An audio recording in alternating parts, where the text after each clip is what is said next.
E aí, meus amigos do Café com Justiça, estamos aqui mais um dia, feliz, né? Uma ótima sexta-feira, Thalita, uma boa noite para você. Boa noite, Thiago. Estamos aqui com um convidado hoje muito especial. Tivemos um pequeno atraso aqui, mas quem sabe faz ao vivo, né? Ao vivo a gente vai tocando aí. Tá tudo bem, Thalita? Tudo jóia. Já quero dar boa noite pro Márcio Chapa, que já tá mandando aqui.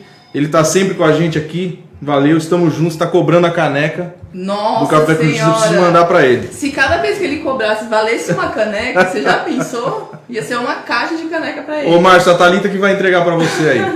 Tá combinado? Eu entrego, pode deixar. Fechou. Meus amigos, vamos lá. Boa noite, estamos aqui com meu amigo doutor Alexandre Marcelo Coronado. Boa noite. Boa noite, meus amigos. É uma honra muito grande ter você aqui. Eu sou muito grato a Deus porque tem amigos, eu tenho muitos amigos, muitos colegas, mas tem alguns que a gente te traz para perto e fala assim, isso aqui é especial, né? É verdade. É o caso do Dr. Alexandre. Tem uma baita história de vida, é uma honra muito grande trazer você aqui para falar a sua história. Obrigado pela consideração, pelo convite, também é honroso. Doutor Tiago, doutora Thalita, muito obrigado pelo convite. Vamos tentar passar aqui uma horinha e falar um pouquinho, né, de direito, falar um pouquinho da vida. e a gente sempre, né, com o olho aí para fazer o que for de melhor aí, né, na justiça, na vida, né, para o homem de bem. Isso aí. Exatamente. O doutor é especialista em direito empresarial e imobiliário. Tá. E isso começou quando? Essa ideia do direito. Contar um pouquinho da trajetória pra gente. Vamos começar pela trajetória de vida. Sim, então eu, desde muito novo, eu sempre soube o que eu queria ser, né? Então eu queria mexer com justiça, quando era criança, policial, aquelas coisas todas. Eu falei, eu quero mexer com a questão de justiça. Né? A gente foi crescendo e né, a questão de ser policial não aconteceu. E aquela ânsia de lidar com a justiça eu já sabia, né? Então eu falei, olha, eu quero fazer direito, né? Então consegui ingressar numa faculdade de direito. De alguma forma eu vou entrar na justiça aí. Sabe o que eu já percebi nesse programa? Todo mundo que vem aqui são duas profissões que parece que já nasce inato. Sim. Ou carreira policial ou a área jurídica. Desde pequeno, eu queria ser policial desde pequeno, então, nossa, eu sempre quis fazer a faculdade de Direito. Pois é, e assim, se você não gostar, no meio do caminho você pula, né? Porque tanto uma como a outra, né? É verdade. E enfim, e aí eu gostava de ver os policiais, aquela coisa de farda, nem sabia distinguir, né? O que era um policial fardado, o que era um policial da polícia judiciária, da ostensiva, mas enfim, eu olhava aquilo e ficava encantado. E de alguma forma, né, eu ingressei na faculdade e aí ela me deslumbrou, né, um caminho totalmente diferente. Né? A gente ficava com tanta ânsia em cima do direito penal, do processo penal, do constitucional, que quando foi colocar a mão na massa aí, né, deu um... Então chegou a atuar na área criminal por algum tempo? Não, na verdade, quando eu cheguei no 4º ano do direito, eu prestei um concurso e fui trabalhar na procuradoria. No 4º ano da faculdade? Procuradoria como estagiário. Pouco inteligente, temos um convidado hoje aqui, não é? E o Alexandre deixou uma parte importante da vida dele, eu conheço a vida dele, ele deixou uma parte importante, abdicou, né? Para ir lá estagiar então tem que voltar um pouquinho, né? Vamos pegar e voltar um pouquinho aí no calendário, né? Porque já faz algum tempo, né? Já tô com uma certa idade já. Então, eu era no início da minha vida, eu comecei a trabalhar na rua, né? Eu era mascateiro, né? Então eu gostava de falar com as pessoas, de vender as coisas. Eu tinha aquele tato com a venda, eu gostava. Eu fiz questão que você adentrasse nesse... Você provocou, eu estou entrando. Para adentrar lá atrás, porque a maioria do nosso público não é do direito. É verdade. Sabia? A maioria do nosso público é curioso, pessoa que quer saber a respeito da justiça e tudo mais, mas não é necessariamente pessoas ligadas. E a sua história é uma história que eu faço questão de que você conte, porque vai ajudar muita gente que inclusive está assistindo aqui, que eu sei. Pensa que não pode? Pensa que não pode que chegar. Não consegue, né? E você chegou. Então por isso que eu faço questão que você fale para o pessoal. É uma história de superação muito linda. Faço questão que fale. Tá, obrigado. Pode prosseguir. Obrigado. Então, lá, quando menino, a partir dos 11 anos, eu comecei a trabalhar na rua. Minha família é toda de comerciante. Eu acho que das últimas 3 gerações antes do que a minha, não tinha ninguém formado, né, em universidade, né? Sempre foram ou empregados ou do comércio. E, enfim, eu comecei, né, com a minha tia Vera, minha madrinha, ela foi me levando, né, com o meu tio Wilson, falou, olha, vem aqui com a gente para você aprender mais ou menos esse tato. E eles vendiam pastel na rua, né? Então aquilo para mim tinha lava rápido, então lidar com gente, com serviço, com pessoas, atender a pessoa, servir, perguntar, olha, tá tudo bem, tá satisfeito, né? Você tem que ter, né? O que eu aprendi nisso é o quê? Humildade, né? Então, para você servir alguém, falar, olha, você não quer desse jeito, você quer de outro, enfim, não é só a grana, né? Porque senão você ganha dinheiro uma vez só, e no comércio você tem que cativar a pessoa e ganhar dinheiro sempre dela, né? Não é uma via que você passa uma vez. Então eu fui, né? E eles me ensinaram, né?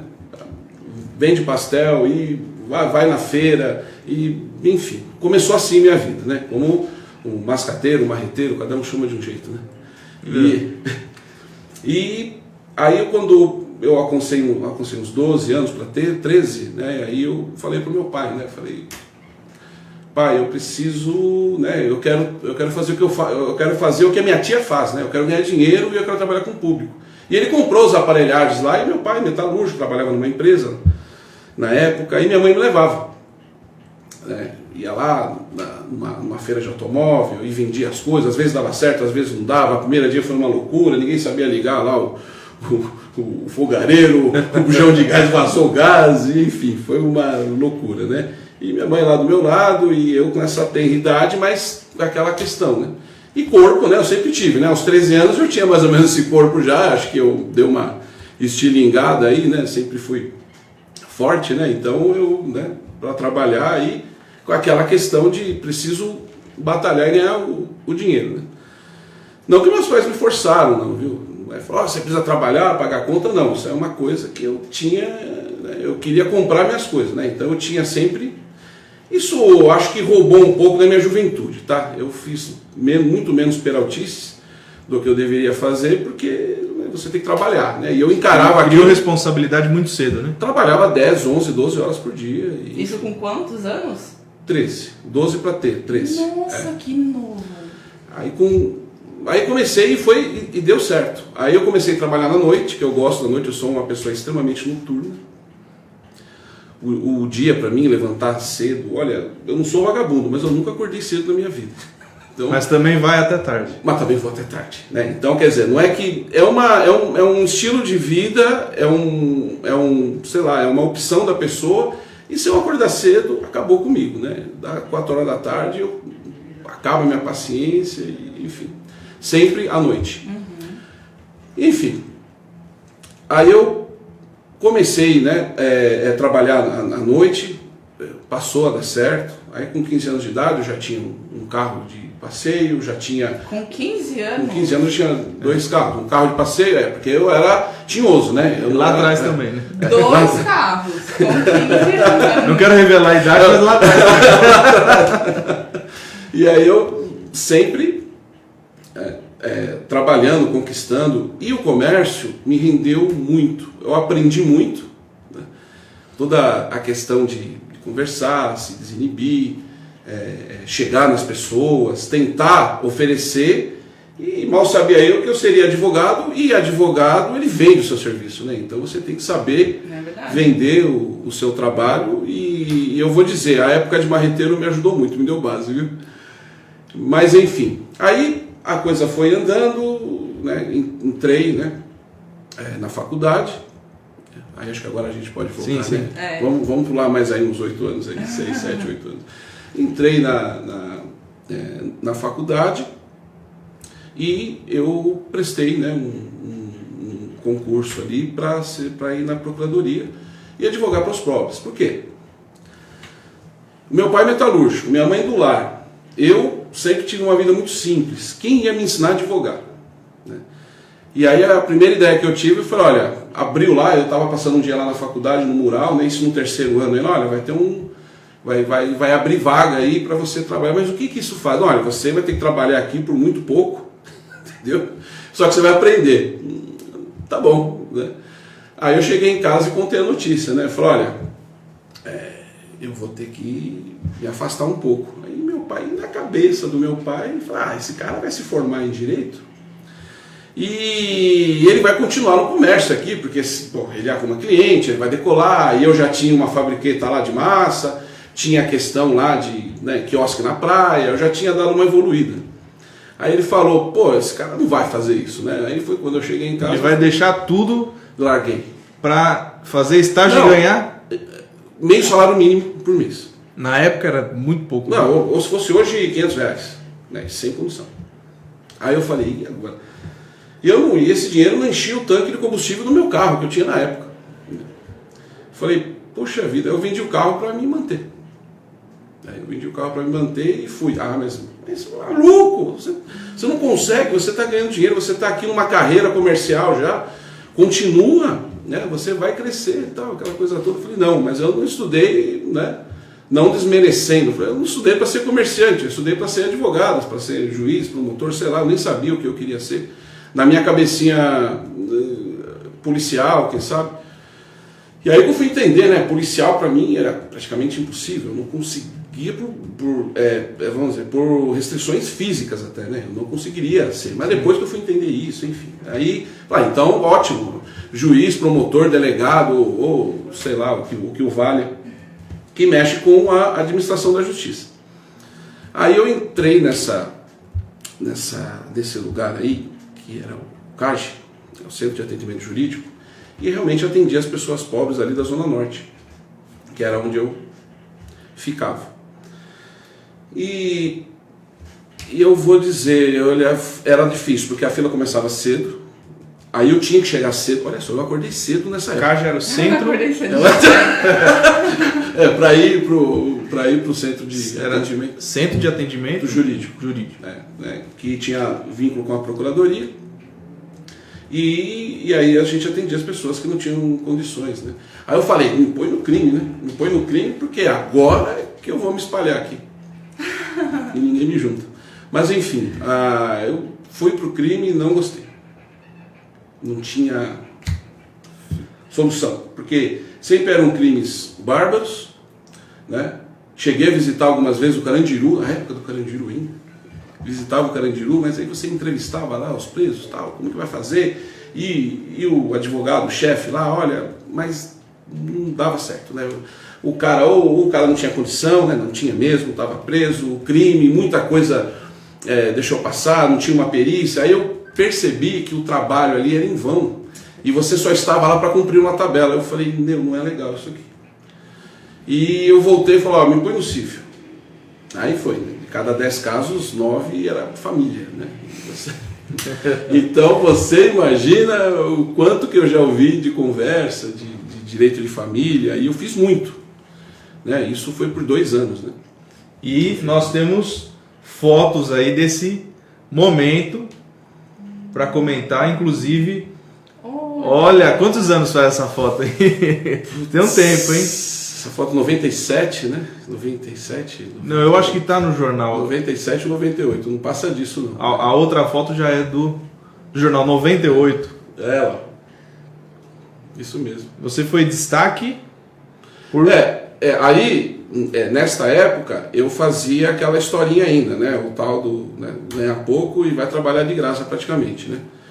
E atendia as pessoas, né, mais, né, menos privilegiadas, tal. E olha, eu atendia gente muito boa, viu? Não é porque eu aprendia com essas pessoas. Aí um belo dia eu estava atendendo, aí entrou uma mulher com 3 filhos. Era normal isso, a criançada aí pulava e dá uma caneta, dá um papel, rabisca aí enquanto eu falo com a sua mãe. Aí ela olhou e falou: olha, aqui estão as certidões de nascimento dos meus filhos. Eu falei: que bom. O que a senhora precisa? Incluir meu nome. Eu falei: mas Como assim? Como assim? Tinha o nome do pai, mas não tinha o da mãe. Eu falei: mas exatamente ao contrário, né? De todos os casos que aparecia lá, o pai não tinha, né? E tem outra, da mãe a gente tem certeza que nasceu, tem a barriga, né? Teve o parto. A gente não tem muita dúvida de onde nasceu, né? Mas enfim, acho que na época, né? E eu vi que eles eram lá do norte, o nordeste, então acho que eles esperavam nascer uns 2, 3 lá e depois ia registrar, e o pai omitiu quem era a mãe. Simplesmente omitiu. E o cartorário, você sabe que o cartorário, depois que o cartório passou a ser regido por concurso público, por pessoas especialistas, né? Antigamente, como que funcionava o cartório? Tinha 30, 40 anos atrás. Passava de pai para filho. Então era uma coisa hereditária. Muitas vezes o cartorário que assumia, ele não queria assumir aquilo, o cara era um maluco e colocava outro maluco para atender. E passou uma certidão de nascimento sem o nome da mãe, né? Só o do pai. O cara foi lá e não tinha documento nenhum, comprovação nenhuma. Eu falei: minha Nossa Senhora, e agora? E a mulher: eu quero o meu nome, porque eu estou com dificuldade, não consigo matricular as crianças na escola. Chamei a doutora Beatriz Tortorelli, que é a pessoa que me acolheu, que me ensinou praticamente a minha base do direito. Foi ela que deu, a doutora Beatriz Tortorelli e João Armando Tortorelli. São pessoas assim que eu tenho muita estima. Depois, enfim, no desenrolar da história, vocês vão entender depois, eu acabei com ela. Mas enfim, eu cheguei na doutora e falei: doutora Beatriz, eu já estou acostumado a fazer arroz, feijão, ovo frito, mas chegou aqui um ragu de um caprino, aí eu não sei fazer. O que eu faço? Aí fizemos a juntinha jurídica, falou: olha, você vai ter que ingressar com uma ação de reconhecimento de maternidade. E foi a primeira do CAGE. O CAGE, eu acho que o próprio fórum também estranhou, né? O Fórum de Santana, né? Ele estranhou, falou: mas reconhecimento de maternidade? Pois é. Aí o juiz falou: não, chame a mãe aqui, quis conhecer a história, e a audiência durou um tempo. Viu? Mas enfim, não precisou nem fazer o teste, né? Porque ela estava lá declarando, e via que as crianças realmente, né, pareciam com a mãe, enfim. O juiz sentenciou. Aí saiu o mandado, né, de averbação, e ela até que enfim foi registrar os filhos e incluir na certidão o nome da mãe na certidão de nascimento das crianças, né? Foi uma situação assim totalmente inesperada, né? Mas aí aconteceu. Aí o pessoal que fazia, que eram estagiários também, fazia jornalismo, propaganda e marketing, também tinha um grupinho lá que ia, né, a faculdade ia lá e também incentivava. Não, vamos fazer uma matéria. E tinha uma folha, né, tinha um jornalzinho que circulava ali na região. Aí saiu, né, essa matéria, reconhecimento de maternidade. Mas que loucura, né? Eu particularmente eu nunca vi. E se você pesquisar jurisprudência, né, é um pouco difícil de encontrar, mas aí então teve essa passagem. E teve outras, né? Outras, né? Que infelizmente a gente não tem tanto tempo aqui, não, que não seria um prazer contar, mas enfim. Quando você mexe com direito de família, tem história. Tem que sair coisa, viu? E aí, daí surgiu, inclusive, e essa caneca aí? É sua. Obrigado. Estou me sentindo até aqui um pouco no jogo aí, né? Tem uma caneca. O que tem na caneca? Não digo. Não diga. Tem um pessoal aí que fala que é água com justiça, vinho com justiça, uísque com justiça. Não vou dizer. Segredo. Tem que vir aqui. Só vindo aqui pra ver. Tem que vir aqui. E de toda essa fase... Então, aí depois deu meu tempo, né? Porque toda essa escola de advogados, estagiários, você tem uma fase ali, são 2 anos. Aí eu recebi a cartinha lá dizendo, olha, por favor, você vai ter que, né, tem que dar lugar para outro, tal. Aí foi quando a doutora Beatriz, que era a procuradora-chefe, me levou para o escritório dela, que aí sim mexia com direito empresarial. Tá, aí começou o direito empresarial na sua vida. Lá, com o doutor Armando e a doutora Beatriz, lá no centro da cidade, na rua Barão de Itapetininga. Nossa. Doutor Armando Tortorelli. Advocacia raiz mesmo, né? Um escritório que existe ainda até hoje, desde 57, né? Era o pai dele, então um escritório, né? Com bastante bagagem, com bastante peso, e graças a Deus eu cheguei ali. Aí sim, me ensinaram a me portar, a escrever, a me vestir, né? Porque eu era uma pessoa um pouco rude, né? Porque imagina, eu trabalhava na rua, você não tinha tanto... Tinha tato, mas até a página 3, né? Então você não conseguia... na época pelo menos, né, na frente de um juiz, como você vai se portar, né? E a bagagem vinha, né, porque na procuradoria, quem faz a audiência é o próprio estagiário, né, porque ele vai acompanhando e depois o procurador passa para assinar, porque são quantas num dia? E tanto que no Fórum de Santana, o dia de quarta-feira era só audiência da procuradoria, não tinha, nas varas de família não tinha outro atendimento a não ser a procuradoria. E aí eu comecei a trabalhar com a doutora Beatriz, e aí sim eu fui entender o que era o direito empresarial, e o doutor Armando, o início foi um pouquinho... Nesse né? período você ainda não tinha matéria de direito empresarial na faculdade, ou já tinha? Já tinha? Era direito comercial. Pelo menos deu para conciliar, né? Ter um pouco mais de noção da prática. Então, na época, olha só, quem lecionava direito comercial era um delegado, então, né? Um delegado? Pois é, essas coisas de faculdade particular. Então, eu saí de lá, eu fui aprender direito empresarial de verdade lá no escritório do Dr. Armando e do Dr. Beatriz. E aí sim, né, eles advogavam para um grupo de empresa grande, né, e aí recuperavam as empresas, e só confusão, né? Então, aí você vai pegando a tarimba. O início com o Dr. Armando foi um pouco difícil, depois, poxa, nós nos tornamos ali amigo, tínhamos uma paixão em comum que era o carro, isso ajudou muito, né? Inclusive, eu e o Alexandre nos conhecemos por causa de carro, né? Por causa de carro. São 2 coisas na minha vida que são latentes, né? O direito e o automóvel, né? O automóvel também, eu sou um apaixonado, aficionado, tudo que é de automóvel me interessa. Inclusive, o doutor Alexandre vai participar do Invadindo Garagens aqui. Com certeza. Do Nil vai fazer uma matéria de alguns carros lá. Será um prazer. E, enfim, aí chegou, eu passei, né, eu fiz algumas especializações, comecei o mestrado e eu passei a lecionar, né? Aí chegou uma hora que o doutor Armando e a doutora Beatriz falou, olha, o quintal está pequeno para você. Você vai voar muito mais longe. Mais ou menos, esse foi mais ou menos o recado. Falou, olha, então eu saí. Aí nessa saída, aí engatou o direito imobiliário, que aí eu fui trabalhar na Lopes Consultoria de Imóveis. Gigante. Eu não tinha noção do que era aquilo, mas enfim, né? Aí depois que eu fui perceber que era a maior imobiliária da América Latina, né? Que existia há mais de 70 anos lá, tal. E aí o direito imobiliário ali, realmente o que me deu um pouco mais de sustentação financeira, enfim. O que deu certo mesmo, né? Foram 8 anos. 8 anos. O salário não é bom, pouco, né? Também mas eu estava lá para aprender. Muito bom.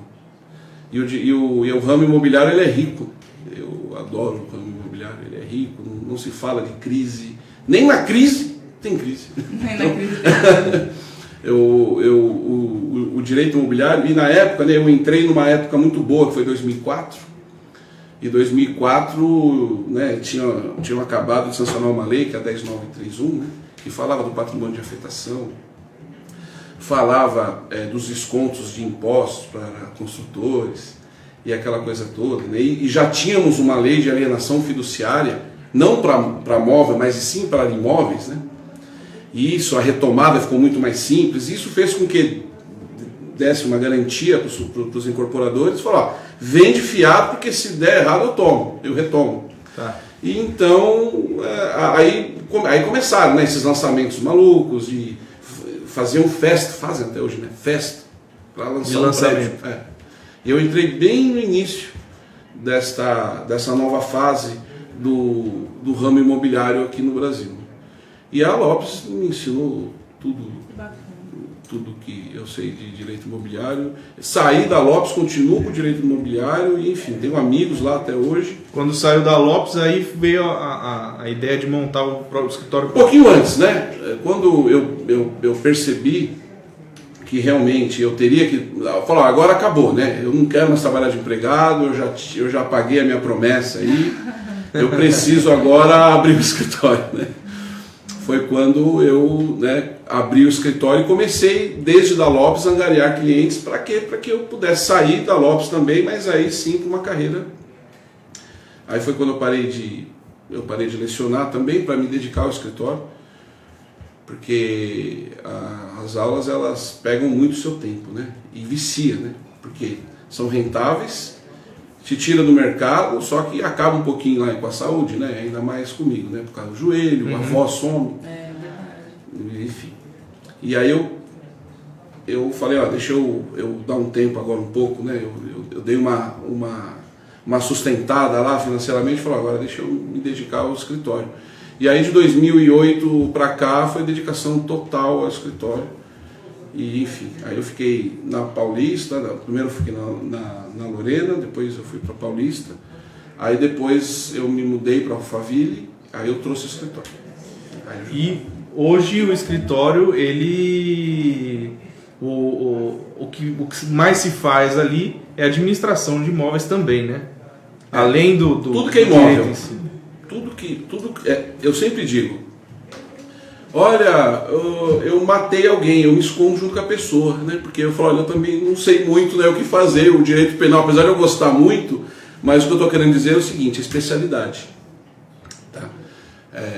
Brincadeiras à parte aí, o advogado é como um médico, ele tem que ter a sua especialidade. O advogado que é generalista, que entende de tudo, infelizmente ele vai levar o cliente dele para um problema mais grave do que ele tem. Né? Então lá, tudo que for CNPJ e tiver um número de matrícula, a gente resolve. Então o cliente colocou os pés ali no escritório, tá, ou o número da matrícula ou o CNPJ. Se não for isso, deixa eu te ouvir antes para ver se eu consigo te ajudar. Né? Então a gente tem essa especialidade de sempre ajudar os empresários. E aí quando eu vim para a Alphaville, eu comecei, né, a conhecer ótimas pessoas aqui em Alphaville, e graças a Deus eu consigo trabalhar para muitas delas. E fiquei com os de São Paulo também, inclusive até da época da Lopes, né? Um cliente antigo que eu tenho, que meu amigo, puxa... E o mercado imobiliário aqui em Barueri, como tá? O mercado imobiliário em Barueri é sempre saudável, né? É fantástico, né? Ele é diferente de todas as outras cidades. Com certeza, que é a Mercedes do mercado imobiliário, né? Porque o potencial construtivo é ótimo, né? Eu estou falando de construir, né? De quantidade, né? E se tem quantidade de imóvel, eu consigo vendê-lo mais barato, né? Enquanto eu pago, eu vou ali no Alto da Lapa, eu pago 10 a 12 mil metros quadrados, dependendo da rua. Aí eu chego aqui em Alphaville, um bairro planejado, com segurança, com infraestrutura, eu pago 6, 7, poxa. Então, a Alphaville está sendo invadida, assim, num bom sentido, né? Óbvio. Mas está vindo pessoas boas. Eu falo assim, a Alphaville é a esquina de São Paulo. Hoje, eu vejo assim. Não tem nenhum lugar do Brasil que eu ponho o Castelo reto, virou à direita. Não, do Brasil. Qualquer lugar que eu esteja... Olha, eu não fui lá, mas eu já ouvi falar, eu já conheço. É verdade, não, isso você, é verdade, Alphaville é né, verdade. o Takaoka aqui, e os Albuquerques, eles fizeram um trabalho, foram chamados ali de loucos no começo, mas olha só, né? É um projeto extremamente planejado. É um projeto copiado no Brasil inteiro e enfim. E esse aqui é o piloto, né? O de Barueri. E o mercado imobiliário eles lançam, né? Só na rua do escritório lá tem 4 lançamentos lá. Exato. E não é que lança e fica lá voando mosca, né? É impressionante, né? Você lançou um prédio e vende pequeno, vende grande e tal. E o doutor falou há pouco que o direito imobiliário na crise não tem crise, né? Na crise não tem crise. Porque assim, vamos lá. A gente está no meio da pandemia, chegou a afetar Nem as obras pararam, né? Praticamente. É verdade. né? Então, esse é um ramo que conseguiu preservar. Como as pessoas ficavam muito separadas, eu acho que eles conseguiram, né, tocar, lógico, com redução de horário, aquela coisa toda, mas eles continuaram, as vendas não pararam, e a questão é, o investidor, hoje o mercado financeiro sofreu uma queda, um Selic a 2% ao ano. Aonde você vai investir? Primeiro que o risco aumenta de você mexer com dinheiro. Aí o que o pessoal está fazendo? Fala, eu vou aplicar em cimento. Depois que eu realizar o cimento, se for o caso, eu volto para o mercado financeiro. Então, o mercado financeiro de moedas digitais, que estava, né, até então em 2019 em alta, e aí fez com que fomentasse a área imobiliária de uma forma assim que imóveis aí de 300, 400 metros quadrados, de 40, de 50, de 30, flat, tudo vende. Tudo vende. O velho vende, o novo vende, você aluga. E com a pandemia, as pessoas passaram a ter a necessidade de morar em lugares maiores, né? Ficaram dentro de casa. Aí às vezes o cara tem uma criança, começa a pendurar um apartamento pequeno, porque quando o cara não fica dentro do apartamento, ele aceita. Tem muita gente trazendo home office, né, para dentro de casa, vai. Isso mesmo, ele fala, olha, eu preciso de um apartamento maior, porque eu não estou aguentando aqui, eu preciso de um lugar para mim, eu preciso de uma casa. E assim, e você vê, até na crise, a questão imobiliária não tem crise. Né? Não tem crise, é verdade. É impressionante. Então é uma área que eu gosto muito, e ela é otimista, e eu vou dizer, ela é termômetro de mercado. Né? Então, Alexandre, você como advogado de empresas, o que você faria, fora os jornais, porque a gente não consegue confiar, às vezes, sei lá, em um jornal, em um site, falar, esse cara aqui ele está tentando me levar para um raciocínio que não está correto. Tal. É simples. Você liga para um empresário que fabrica embalagem. Ô amigo, como que está aí o seu negócio? Está todo vapor, eu estou com os 3 turnos lotados, 24 horas. Bom, você está vendendo embalagem, é porque tem produto para colocar dentro. Então quer dizer que está rodando. E o mercado imobiliário é a mesma coisa. Porque realmente, no começo, lá no final de 2019, as consultoras deram uma enxugada no começo da pandemia. Mas aí eles perceberam que a partir de abril e maio, começaram a lançar de novo. Lançar e vender. Então você fala, esse é o termômetro. Então será que realmente é crise? Né? Mas então, isso a gente diz aqui nessa região ou nas outras regiões também estão? No geral. São Paulo. É que São Paulo não tem mais terreno quase, né? Mas em todos os lugares você não vê imóvel parado, lançamento com moscas. Né? E para você ter uma ideia, você pega o imóvel popular, né? Esse pessoalzinho aí dessas consultoras, né? Que vende imóveis, não para. Eles estão faturando e faturando e faturando. E aí você pergunta ainda pro ramo do concreto, do aço. Não tem aço, não tem concreto, não tem subiu. E as consultoras, você vê como eles estão otimistas, né? Não tem aço.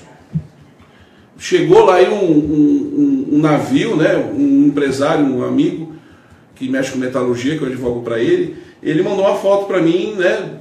Tiraram uma foto dentro do navio, né? Chegou um navio lá com as bobinas dele, ele quase chorou. Meu Deus, tem matéria-prima? Não tem, alumínio, aço, né? A brita que faz o concreto, até, enfim, a argamassa lá, que se depender de material que vem de fora, porque o mundo deu uma parada. E mesmo assim, o empresário, não, eu vou lançar. E com prazo ao contrato, né? Se isso não for boa fé e otimismo, né? Eu não sei.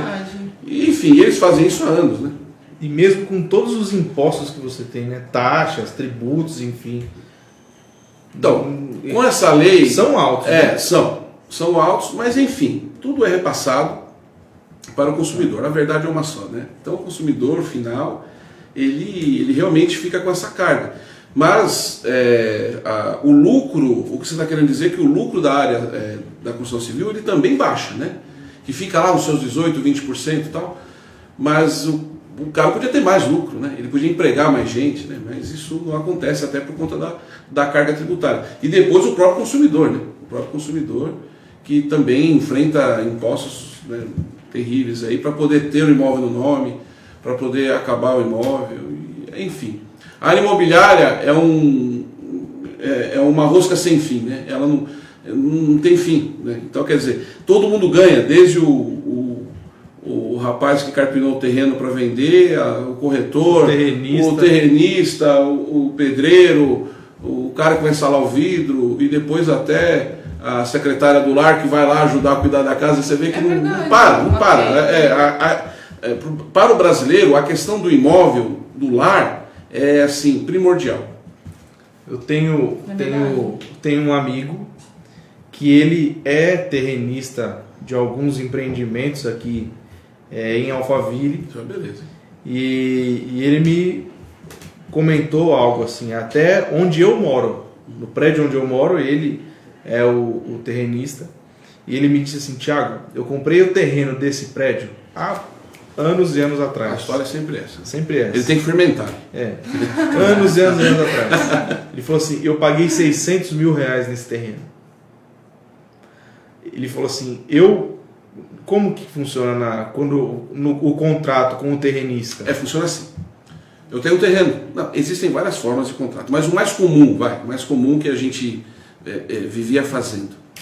Olha, a incorporadora ela oferece de 15% a 18% das unidades para o terrenista.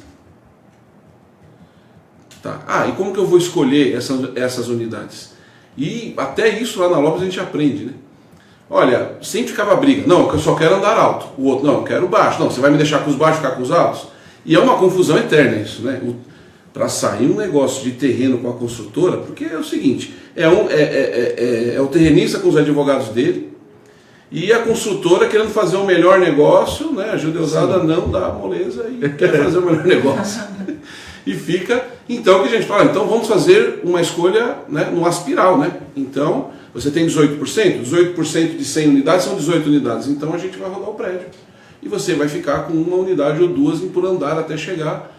E aí é entregue, né? Então, olha só a confiança, o terrenista passa a escritura para a incorporadora, o nome da incorporadora. Que confiança! E a incorporadora se compromete ali naquela escritura que ali vai subir um prédio, né? Que é só mata, vai subir, ele vai projetar, colocar à venda, depois que realizou a venda, ele vai começar a construir e se der tudo certo ele vai entregar as 18% das unidades. Se der tudo certo, esses trâmites todos demoram quantos anos? Então, às vezes a negociação demora mais do que a construção, porque realmente aí eles brigam, se afastam, aí depois, não vendeu ainda, passa lá para tomar um café, aí volta, fala de novo. Principalmente terrenos em lugares, por exemplo, um terreno na Vila Nova Conceição, que hoje não existe mais, lá em São Paulo, lá do Ibirapuera.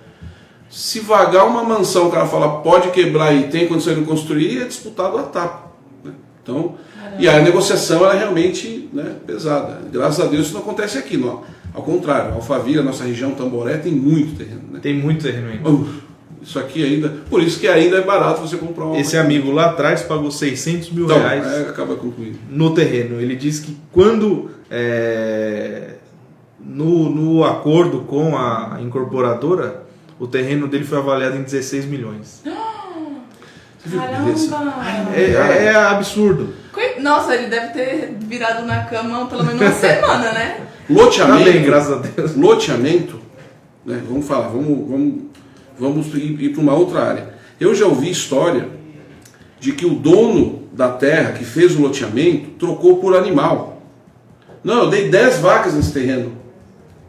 E depois o cara fatiou ali e conseguiu um VGV, valor geral de venda, de 50 milhões vendendo os terrenos. Nossa.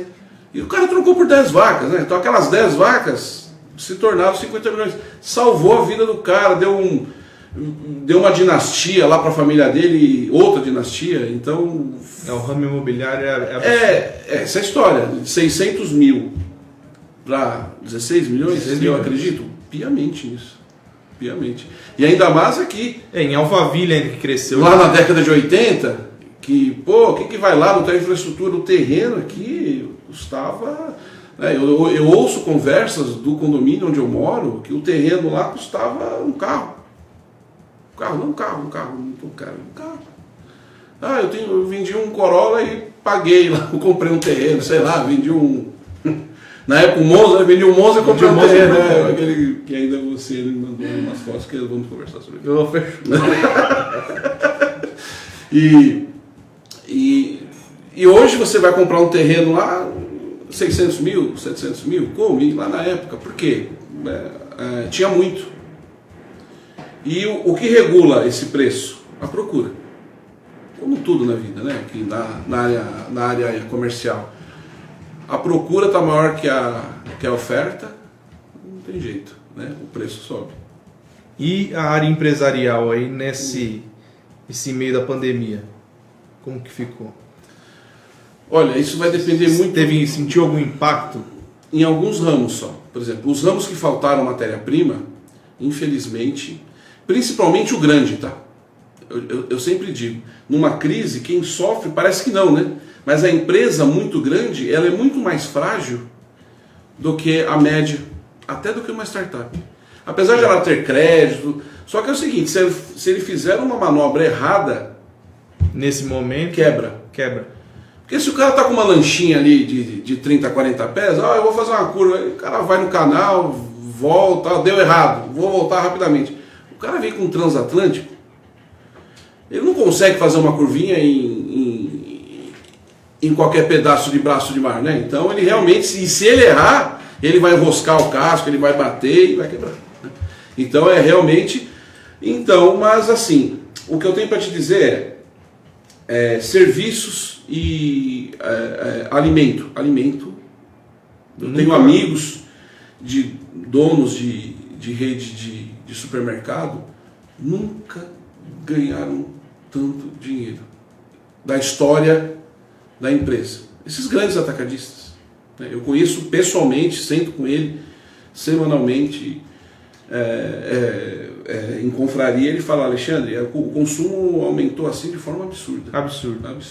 Agora, em compensação, o rapaz da metalúrgica, sem matéria-prima, aí dá uma paradinha, aí o cara fala: pô, veio a pandemia, eu vou trocar o portão, não vou, eu vou fazer essa esquadrilha aqui de vidro, não vou. Aí o cara deu uma travada, mas também muito grande, né? Banco nunca, ele explodiu de ganhar dinheiro, né? Porque se apavoraram, foram buscar crédito, fizeram parcelamentos e juro. E o banco, ele fez o quê? Ele recolheu o dinheiro, né? Então ele dificultou o crédito e mesmo assim passou. Então, o ramo de alimento, por que pareça, o ramo automobilístico, faltou veículo para vender e ficou mais caro. Então você fala: vou chegar na pandemia, eu vou chegar na concessionária, eu vou comprar um veículo mais barato. Negativo. Não tem. Se eu tivesse meu pátio cheio, e você pode perceber, mas aí essas lojas de varejo, né, que vendem esses eletrodomésticos, essa linha branca, não pode abrir loja. Compraram por internet, compraram por WhatsApp, eles se reinventaram. E entregavam as coisas, porque o cara estava dentro de casa, ele ficou entediado, ele começou a consumir. E aí a roda... Então, eu pensei num cenário, sinceramente, há quem discorde de mim aqui, se alguém me assistir aqui, um economista, esse maluco está falando o que aí? Mas me desculpa, é o que eu vivencio e é o que eu escuto lá. Até a experiência dos próprios escritório, é lógico. Então eu lido com pessoas lá que estão todos os dias lá lidando, né, com o comércio, né, com a praça. E eles dão feedback. É como eu te disse, eu tenho um amigo aqui em Santana de Parnaíba, ele tem uma empresa de embalagem. 3 turnos, 24 nunca horas. vendeu tanto na vida.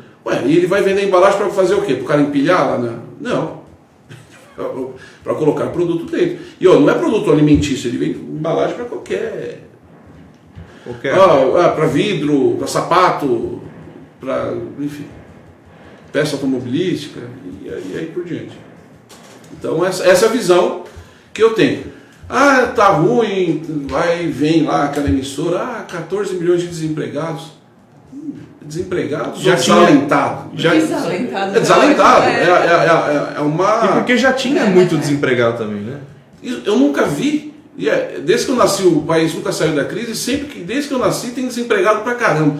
Eu falei, mas isso aí, galera, faz o quê? E ninguém sai morrendo pela rua de fome aí, né? Você não vê todo mundo aí, né? Andando para lá e para cá. Então, é o desalentado. É o cara que deixa... Ele falou, ó, esse é o cara que ele não foi arrumar emprego, mas ele se virou de algum jeito, né? Ele foi lá vender o pastel dele na rua, comeu lá atrás. E se deu bem, só que ele está quietinho, ele está na informalidade. Aí o governo percebeu e trouxe essa MEI aí, né? Que é o micro empreendedor individual. Falou, eles perceberam que isso cresceu muito, falou, olha, vamos dar um CNPJ, coisa que o cara entra lá na internet, tira, sai na hora. Em 15 minutos sai um CNPJ para ele trabalhar. E ele se torna empreendedor. Ele consegue abrir uma conta no banco, ele consegue uma maquininha, ele consegue trocar, adiantar, aceitar cartão de crédito, trocar. Então, eu chamo esses desempregados muitas vezes de desalentados, né? E aqueles que demitiram em massa no início da pandemia, qual é a leitura que eu faço disso? Já estava ruim. Tá.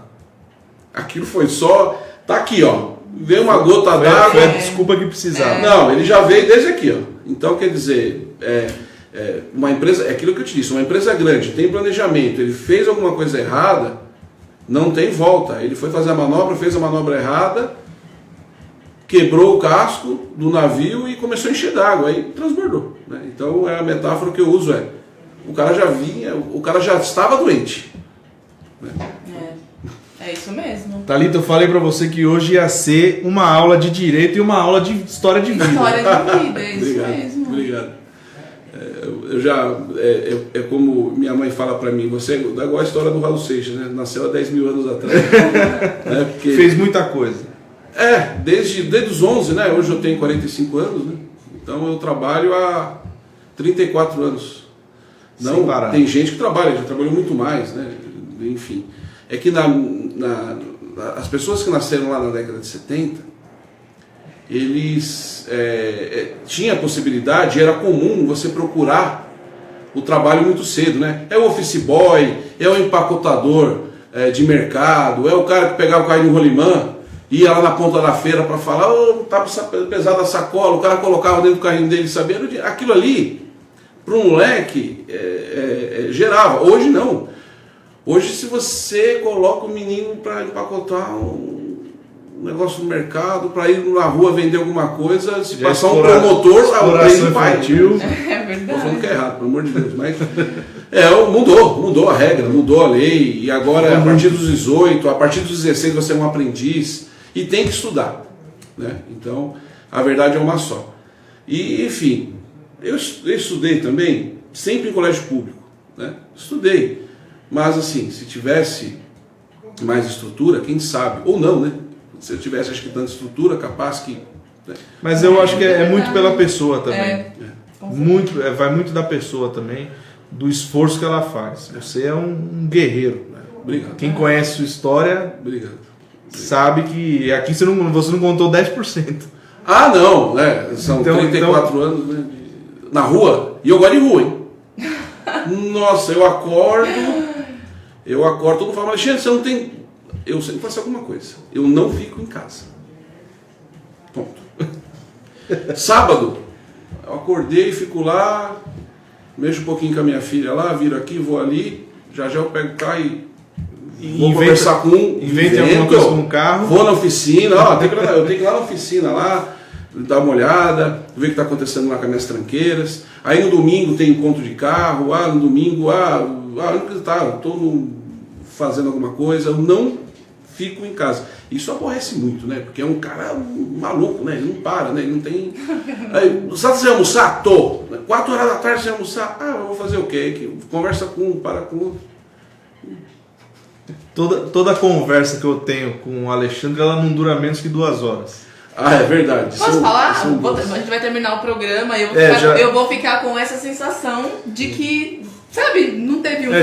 Não tem, ó. A gente vai cortar todo o assunto na metade, como se tivesse que ter um segundo episódio. A gente já está quase 1 hora aí ao vivo e parece que foi rapidinho. Sim, é muito conteúdo, é muita bagagem que ele tem. Obrigado. Dá pra ficar umas 2 horas aqui pra gente bater um papo. E realmente é bater um papo, né? Não é um conteúdo tão formal igual. Mas quem ficar bravo que a live vai acabar, vocês podem vir aqui, tá o o WhatsApp aqui, ó.